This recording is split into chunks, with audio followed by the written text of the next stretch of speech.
as a way of appreciating the young ones who are beginning to establish the family unit, Gaddafi used to thank them with a piece of land.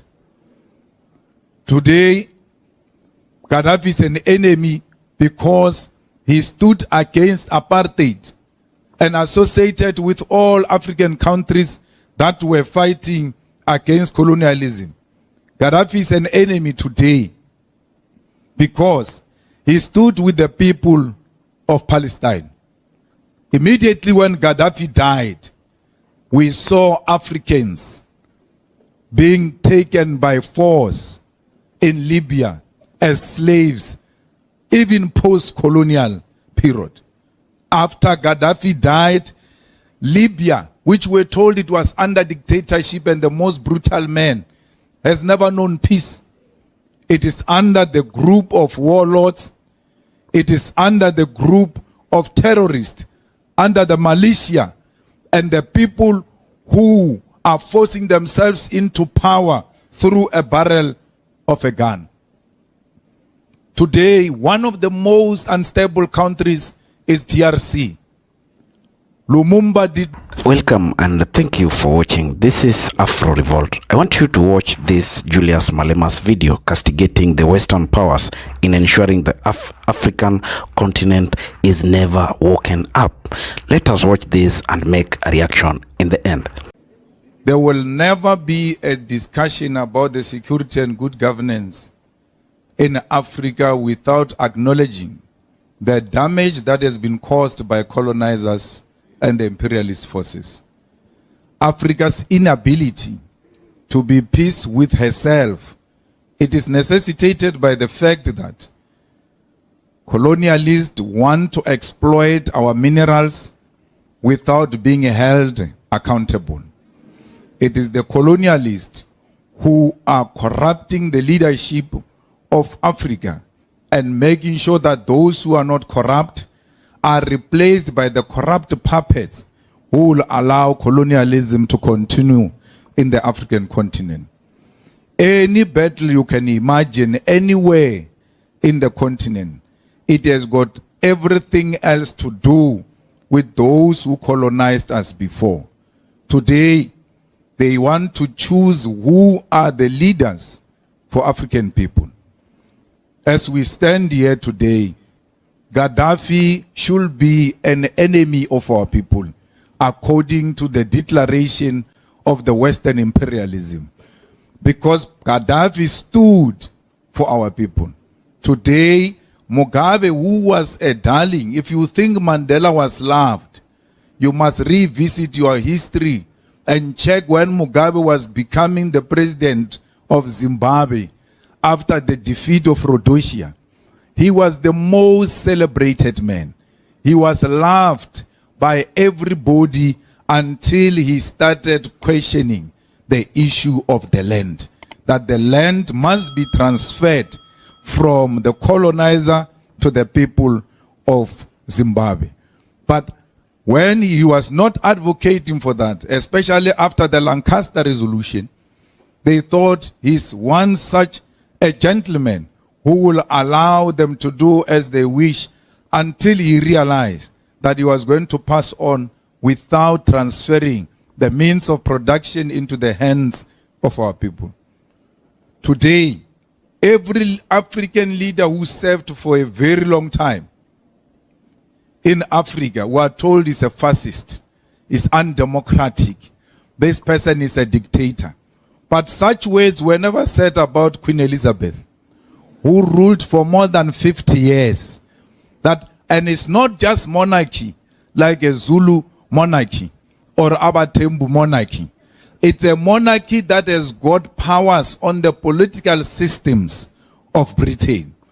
There is no any prime minister in Britain who can proceed with anything else politically without the go-ahead of the Queen, now the King.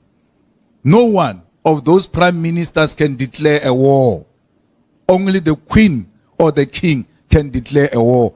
But that person has never been democratically elected. That person has got no term of office. They serve until the grave.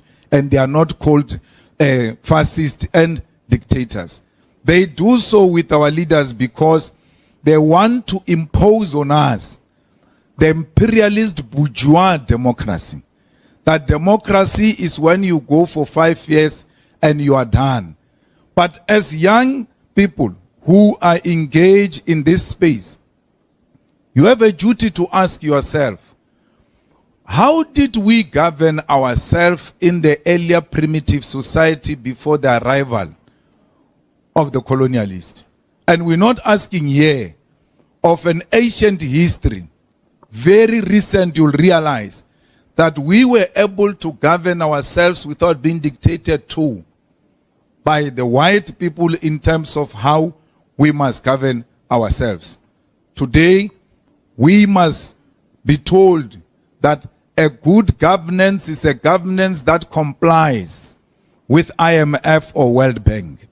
Anything else outside that, even if your people are benefiting, you are not a good leader. Actually, you are a dictator. Let's go back to Gaddafi himself before he was killed by imperialist forces. Gaddafi nationalized the oil industry when he took over Libya. And he made sure that the people of Libya receive free health care and housing.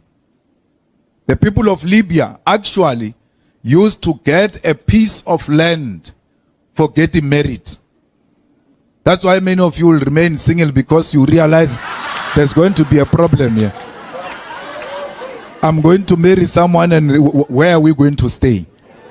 As a way of appreciating the young ones who are beginning to establish the family unit, Gaddafi used to thank them with a piece of land. Today, Gaddafi is an enemy because he stood against apartheid and associated with all African countries that were fighting against colonialism. Gaddafi is an enemy today because he stood with the people of Palestine. Immediately when Gaddafi died, we saw Africans being taken by force in Libya as slaves, even post-colonial period. After Gaddafi died, Libya, which we're told it was under dictatorship and the most brutal man, has never known peace. It is under the group of warlords. It is under the group of terrorists, under the militia, and the people who are forcing themselves into power through a barrel of a gun. Today, one of the most unstable countries is DRC. Lumumba did not serve too long, because when Lumumba came in, they realized that this guy is going to create independence in the DRC, where the most strategic minerals are found. Since the passing of Lumumba till to date, DRC has never known peace.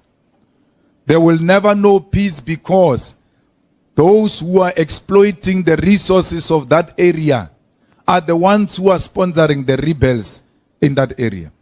They don't want authorities in DRC, because authorities will mean that we must also control the airspace of Libya.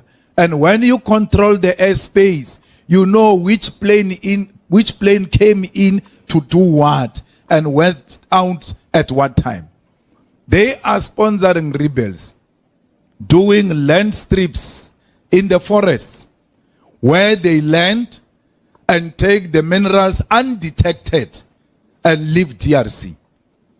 Today, DRC was supposed to be one of the most richest countries, but the imperialist forces will not allow it to be.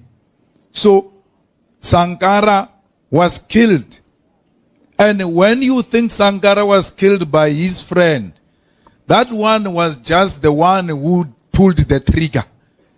But there are brains behind that man who pulled the trigger, who, by the way, was a friend of Sankara. Burkina Faso would have been one of the most beautiful countries in Africa had Sankara lived long. The man who said to his people, here is the land, you must produce for the government and produce for yourself. Sankara who loved education. Sankara who gave our people health care. Sankara who knew that there will never be total liberation of people if women are not liberated themselves. Sankara who knew that a political activist must be equipped with theory of politics, because a soldier with a gun without political theory is a potential criminal. That's why political education is always important. Sankara who said, I'm not going to be part of borrowing money from IMF and the World Bank. So these leaders, I'm singling some of them out because I want to demonstrate to you that those who seeked good for us did not stay long. Now, from this Julius Malema's point of action, it suggests that the poverty situation in Africa is choreographed by the white man, and the white man is always after ensuring that they milk, or rather get all resources that belong to Africa and enrich themselves at the expense of the Africans. That is what the Pan-Africanist spirits, such as this one of Julius Malema, PLO Lumumba, Paul Kagame, have been fighting. Now, there's this narration that they even ensured that they built a bad picture, or rather they smeared Muammar Gaddafi to be one of the worst rulers in Africa, to a point that Africans started hating him and seeing him as an enemy. Yet he was just behind the unity of Africa and ensuring that we get a borderless society where we can use one currency and there is free trade. That would also mean that Africans would move forward as a society and in unison to gain in the global level.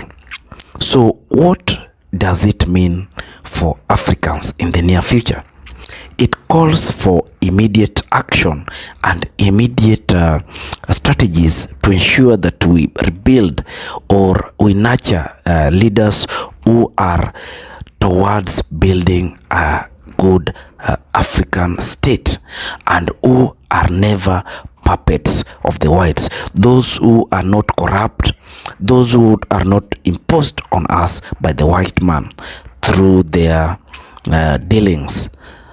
Now, if you watch keenly, the most rulers in Africa have their bank accounts offshore and they keep a lot of resources and money there in their accounts.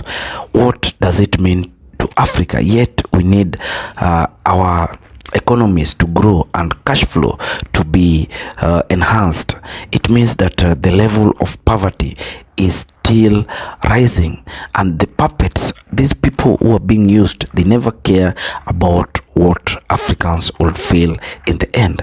All they look at is what benefits them, or rather their interest. It has come a time when the real African man should stand up and tell the leaders that this is enough.